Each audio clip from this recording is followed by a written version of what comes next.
Salut, je suis Célina. Et il y a 4 ans, les choses étaient très différentes pour moi. J'étais une nulose de 16 ans, je n'avais pas d'amis, j'étais mauvaise à l'école et en plus, j'étais très grosse. J'avais l'habitude de m'asseoir à une table seule tous les jours à l'heure du déjeuner. Personne ne prenait la peine de me parler. Souvent, je déjeunais dans les toilettes de l'école parce que toutes les tables étaient prises et personne ne m'invitait à m'asseoir avec eux. Cela a duré 2 ans. Au moment où j'avais 17 ans, j'étais à la maison, seule, sans amis, et je pesais plus de 90 kilos.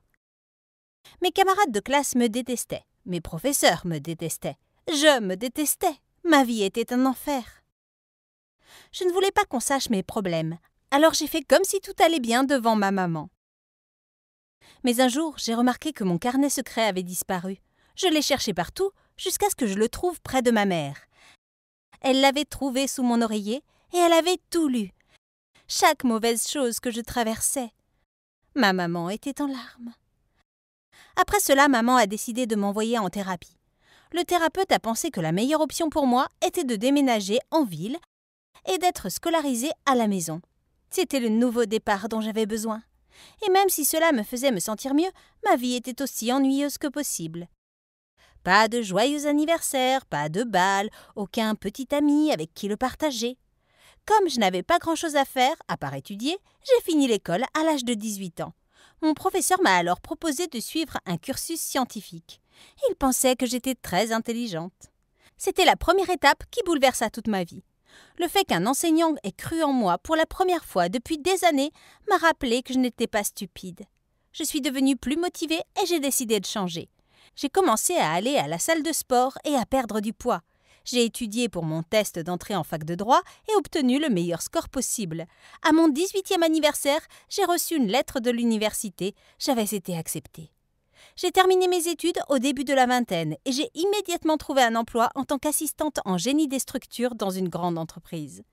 Je me débrouillais très bien dans mon premier travail et assez vite on m'a donné mon premier projet indépendant. Je ne pouvais pas croire à quel point j'avais changé depuis le lycée. Je n'étais plus la perdante, j'étais quelqu'un. Mais ensuite, tout semblait partir en cacahuète quand j'ai découvert où allait être mon premier projet. Mon ancien lycée, l'école du cauchemar. L'école voulait apporter des modifications structurelles au bâtiment et ils avaient engagé mon entreprise pour cela. J'ai essayé de refiler le projet à un autre, mais personne n'en voulait. J'étais au bord d'une attaque de panique. Le jour est finalement venu. J'ai pris une profonde inspiration alors que je me tenais immobile comme une statue devant le bâtiment principal. C'était le jour de la rentrée et le parking était bondé. Mon cauchemar était encore vif dans ma mémoire. Je ne mentirais pas, je me sentais mal. Je me suis forcée à pénétrer dans le bâtiment, traversant les étudiants comme un chemin en enfer. Mais ensuite, une chose étrange s'est produite. Un gars, grand et sexy, probablement en terminale, est passé à côté de moi et a dit « Salut beauté » en souriant. J'étais figée. Est-ce qu'il vient de m'appeler, moi, beauté?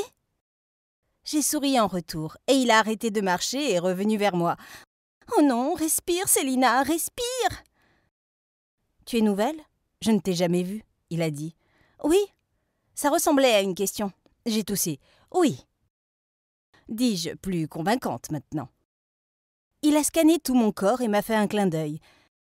Tant mieux, à bientôt, a-t-il dit. Ensuite, une fille est passée à côté de moi et a complimenté mes vêtements. Je rêvais. Ça devait être un rêve.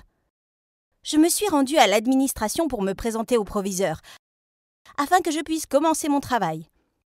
Mais quand j'allais entrer, un groupe de jolies filles, probablement les plus populaires du lycée, m'a arrêtée et m'a demandé quel cours j'avais. Je ne sais pas, dis-je, encore un peu effrayée. Je vais le découvrir maintenant. Laisse-nous t'aider, a déclaré l'une d'elles. Et elles sont toutes entrées dans le bureau avec moi. J'allais dire quoi? Je n'étais évidemment pas sur la liste des étudiants. Le secrétaire a dit que c'était normal, que parfois les dossiers arrivaient en retard. L'une des filles a dit qu'elle était un peu plus âgée que les autres et m'a demandé si c'était mon cas. Je ne sais pas pourquoi, j'ai dit oui. Tout s'est passé si vite. Je n'ai pas eu le temps d'expliquer quoi que ce soit. J'ai dû agir avec surprise quand ils m'ont fait visiter, car en fait, je connaissais tous les coins de cette école. Elles riaient, discutaient et me présentaient à tout le monde. Je ne savais pas comment c'était arrivé. Mais à l'heure du déjeuner, tout le monde me disait bonjour, comme si nous étions tous de vieux amis. Quand nous sommes entrés dans la cafétéria, j'ai de nouveau paniqué. Je ne savais pas trop quoi manger. Mais encore une fois, au cours des 3 dernières années, je m'étais habituée à manger des aliments sains. Alors j'ai attrapé un fruit et un jus et j'ai continué. Elles ont commencé à rire et je me suis dit « Oh non, on se moque de moi !» Mais une des filles a dit qu'elle était si jalouse de moi, capable de ne manger qu'un fruit, et m'a demandé comment je pouvais faire ça. Je leur ai dit que mon secret était de manger moins, mais plus souvent dans la journée. Ensuite, nous nous sommes dirigés vers la table, parlant de régime et de tout. J'ai hésité avant de m'asseoir avec elles, mais elles m'ont rapidement offert un espace. C'était un rêve, c'était vraiment un rêve. Pour la première fois de ma vie, j'étais populaire. Le gars sexy qui m'avait parlé plus tôt, qui s'appelait Ashton, est venu à notre table et s'est assis à côté de moi. Dieu qu'il était beau, et il sentait vraiment très bon aussi. « Que fais-tu, Célina? Tu vas aller en prison pour ça !» Mais comme si mon rêve n'était pas assez génial, il a dit qu'il avait 18 ans la semaine suivante et m'a demandé si je voulais venir à sa fête. Je me suis figée à nouveau. J'ai regardé les autres filles, elles souriaient, attentives. J'ai deviné qu'elles étaient évidemment invitées et j'étais la seule à ne pas avoir encore confirmé. « Ouais, bien sûr », j'ai dit, aussi détachée que possible. Mais je me suis alors rappelé que je devais être au bureau en ville la semaine suivante. Merde! Eh bien, puisque je mentais déjà, que ferait un autre petit mensonge? Je dirais à mon patron que j'avais besoin de plus de temps et que je restais chez ma grand-mère qui vivait toujours ici. J'ai parlé à mon patron et je lui ai menti. Et puis j'ai parlé à ma sœur et je lui ai menti aussi, en disant que je travaillais dans notre ancien lycée et qu'il m'avait dit qu'ils avaient besoin d'une copie de sa carte d'identité pour les archives. Je ne sais pas comment elle m'a cru, mais elle m'en a envoyé une copie par la poste et le lendemain, j'étais à nouveau à l'école. Maintenant, pas comme Célina, mais comme Sarah. Les filles populaires m'ont demandé pourquoi et j'ai dit que c'était une affaire de famille, qu'on m'appelait Célina comme un surnom affectueux. La vache, je faisais des mensonges plus vite que je ne pouvais en gérer. Cette première semaine s'est passée comme un courant d'air. J'étais avec les filles populaires tous les jours pour traîner à l'école et après. Nous sommes allés faire du shopping ensemble et comme j'avais de l'argent et un corps incroyable, je me suis acheté une très belle robe pour la fête. Je suis allée à la fête en me sentant vraiment bien dans ma peau. « Bonjour, joyeux anniversaire », j'ai dit à Ashton quand je l'ai vu.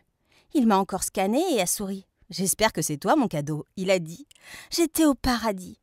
Nous sommes allés sur la piste de danse et honnêtement, je ne me souviens plus de grand-chose après ça. Seulement que j'étais dans un rêve, que j'espérais ne jamais me réveiller. Ces baisers, oh, c'était quelque chose. Ce fut la meilleure nuit de ma vie. Le lendemain, à l'école, j'étais dans les toilettes quand j'ai entendu des filles entrer. Je pensais avoir entendu mon nom, alors je suis restée à l'intérieur et j'ai écouté. « Cette robe !» a crié une des filles. « Je dois demander à Célina où elle l'a achetée. » J'ai souri, pensant qu'elles aimaient mon sens de la mode, mais ensuite elles se sont toutes mises à rire. Était-elle sarcastique? « Oh, Ashton, embrasse-moi, mon mec d'anniversaire, moi !» continua l'une d'elles en riant. Je ne pouvais pas y croire. Je pensais que les filles populaires m'aimaient. Des larmes ont commencé à couler sur mes joues. Je ne pouvais pas croire que tout était faux. J'étais tellement impliquée dans cette vie de lycée que j'avais complètement oublié d'appeler mon patron pour l'avancement du travail. Je ne répondais pas non plus à ses appels ni à ses messages. Et avant de corriger ça, je l'ai vu debout dans le couloir de l'école, en train de parler aux élèves alors que je sortais des toilettes. Je ne pense pas que je doive vous dire ce qui s'est passé ensuite. J'ai vu mes camarades de classe à côté de lui. Ils m'ont pointé du doigt. Je peux vous dire qu'ils étaient furieux. Ils savaient tout et venaient de découvrir que je mentais. Je ne me souviens plus vraiment de grand-chose après ça. Tout a rapidement dégénéré et en un rien de temps, je n'avais plus d'amis et plus de travail. Mon patron m'a viré instantanément et est parti. Mes camarades de classe se sont éloignés sans même me laisser m'expliquer.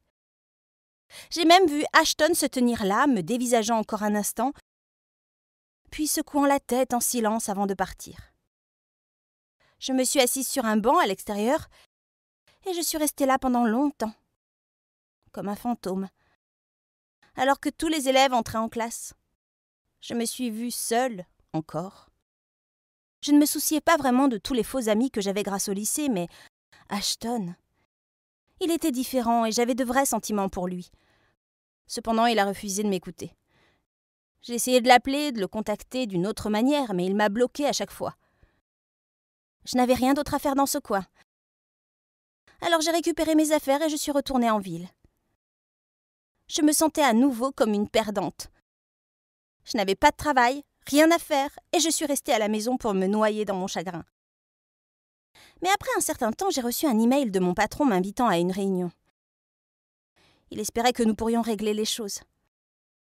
Alors je suis allée et je lui ai tout expliqué.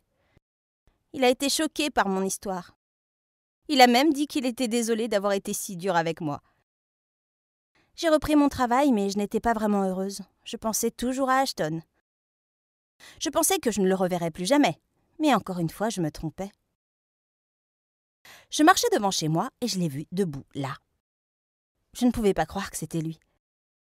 Je me suis approchée de lui et il se tenait là, devant moi, pendant un long moment, en silence. Je n'ai pas non plus trouvé de mots à prononcer. Alors, nous nous sommes juste regardés. Et puis il a brisé le silence et a dit « Je sais que tu as menti, et je te déteste pour ça. Mais je suis amoureux de toi. Je ne peux pas m'arrêter de penser à toi, Célina. » Tout l'air que je gardais dans mes poumons est finalement sorti dans un soupir. Et tout ce que je pouvais faire, c'était sourire. « Je suis aussi amoureuse de toi, » lui dis-je. Ashton s'est approché et m'a embrassée.